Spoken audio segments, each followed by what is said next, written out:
Hey guys, and welcome back to my channel. Today's video is just a quick little video I am filming while leaving out the door to get my engagement pictures done. I thought you might be interested in what I'm wearing on my face for my engagement pictures.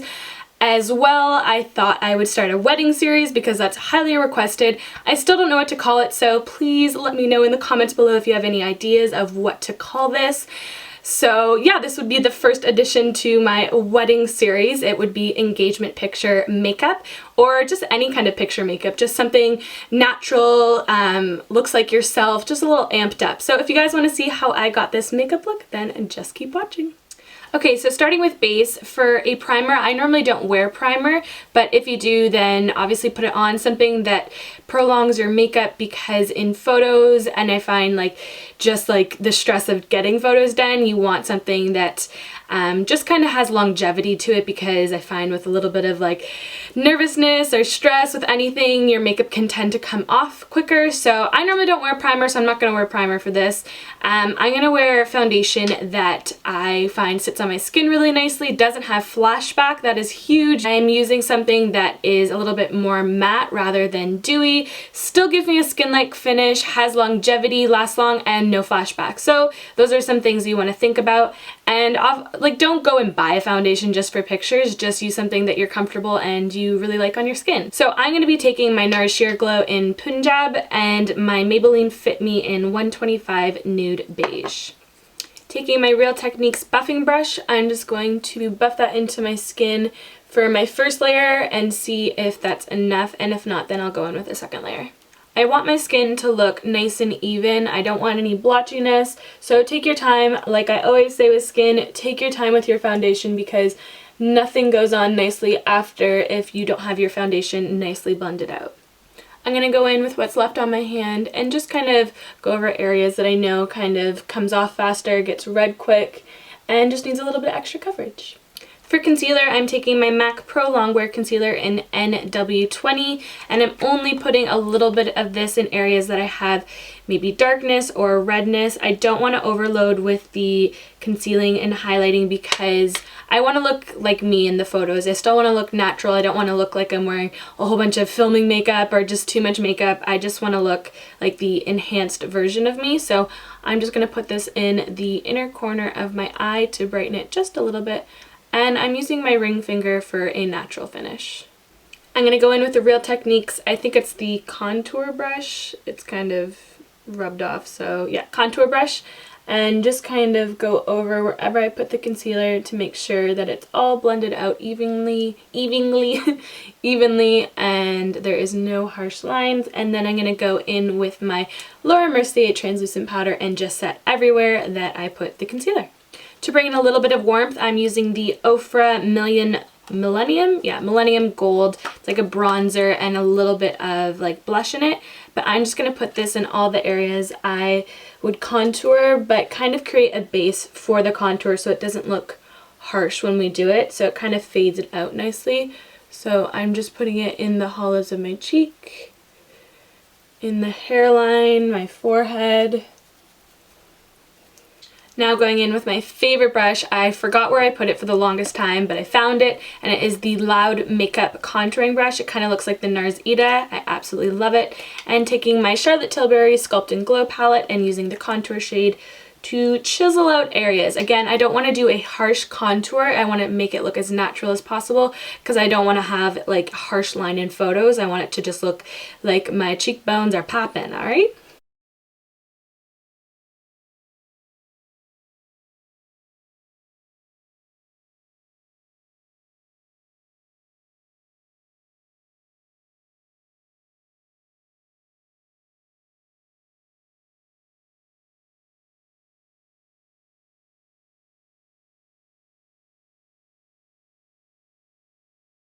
For blush, I'm going to be taking my MaXfactor Nude Mauve blush and just really pop it on the tops of my cheek and bring it to the apple of my cheek. I think blush is such a necessity when it comes to photos. It brings such a natural flush to the face. You don't want to overdo it. You do want to keep it more natural, but maybe put a little bit more on than you're used to, just because I find blush is the first thing to go with makeup. So I just put It doesn't look like a lot in the camera, like in the little viewfinder, but it definitely is a little bit more than I'm used to, but it will fade for the pictures. For eyebrows, I want my eyebrows to look as natural as possible. I don't want to see any lines, any like product in my brows, so I'm using my Anastasia Brow Wiz in Caramel, and I'm just going to fill in any sparse areas, and that's about it. Sorry guys, my camera totally died while filming my eyebrows, so I had to charge it while I did my eyebrows, but all I used was my Anastasia Beverly Hills Brow Wiz in Caramel and then some clear gel on top just to place them, but they just look like a little bit fuller and more natural and just kind of not as sparse looking, so still on the natural side. So for eye makeup, I don't want anything crazy. I want it to look very natural again, so that was my phone, sorry. I just want something that kind of complements my eye shape and brightens them and makes them appear bigger for the photos. So I'm going to be using my Too Faced Chocolate Bar palette, which I haven't used in forever, it feels like, and taking the shade White Chocolate, which is like a bone shade, and placing that all over my lid. Now taking a fluffy blending brush, I'm going to dip it into, what is it called? Salted Caramel, the shade right here. I'm going to pop that right in my crease just for a little bit of dimension, just bringing the brush back and forth, making it look very, very soft. Now taking the shade Marzipan, which is a nice shimmery kind of like pink shade, I'm going to pop that all over my my lid, just so that the light catches it and it just makes it look a little bit more open and bright. For an inner corner highlight, I'm taking the lightest shade in the palette. I definitely pointed to like the darkest shade, but the lightest shade in the palette, which is called Champagne Truffle, and swirling it around in my brush and just popping that in the inner corner of my eye so that it opens up my eyes and gives a little sparkle to them. I'm going to pop a little bit on the tip of my nose, just a little bit, and on the bridge of my nose, just so that it looks a little bit straighter and it gives a little bit of that highlight to the center of my face and maybe the top of my lip, why not? Okay, so for liner, I'm taking my Benefit Push-Up Liner in brown, and I'm going to create a thicker line on the top and lightly wing it out. I don't want to do anything crazy. I'm saying that now, but who knows if the liner gods are in my favor today. This could be intense. So I only want just a little cute flick at the side and just a little bit thicker all the way around so it frames my eyes nicely, because I find in photos you want your eyes to pop, especially engagement photos. That's something that you want to showcase a little bit more. So I'm not using black because I don't want anything too stark because my hair is blonder right now, so I just want something natural, so an intense brown will do. So wish me luck.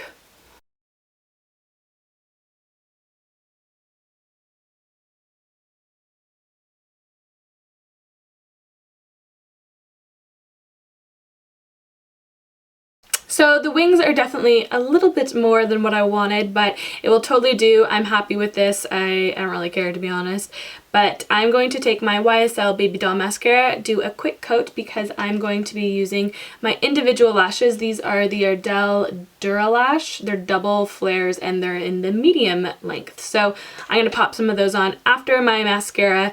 I recommend using a mascara that doesn't transfer on your eyes because I hate that. I find that like no one ends up telling you that you have mascara up here. I don't know if anyone else has that problem, but it always happens to me. So finding mascaras that don't do that are key, and this is one of them that doesn't do that for me. So I'm going to do a quick coat and put on some lashes, and I'll be right back. On to lip, I'm going to use something that I feel comfortable in. This is something where you can get creative if you want to do a red lip, if that's the theme of your shoot, or if that's what you want in the picture. It's completely up to you. I want something that is like my lip but a little bit richer. I also am going to use a liquid lipstick because in pictures I'm going to be doing some smooching, so I don't want my lipstick to come off or to wear or to rub, so I just want something that I know that if I do kiss Patty, it's still there, it still looks the same. So I'm going to be taking Colourpop Cosmetics Ultra Matte Lip in Clueless and Midi, just like in the center for a little bit of variation in color, and MAC Soar Liner to outline my lips.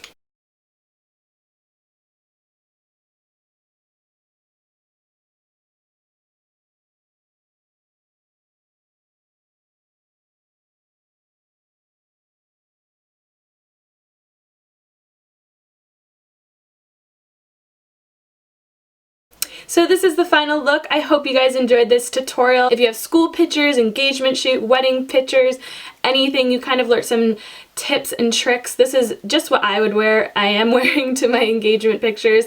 I just want to still feel like me. I don't want to kind of overload my makeup. Now I'm realizing I maybe outlined my lips a little bit too much, but we're gonna go with it. So I hope you guys enjoyed this tutorial. My camera's about to die. I have to go. So hopefully I can get a little sneak peek of a photo and make it the thumbnail. If not, then I'm sure I'll show you on Instagram or something. So I hope you guys all have a wonderful week, and I'll see you in my next video. Bye!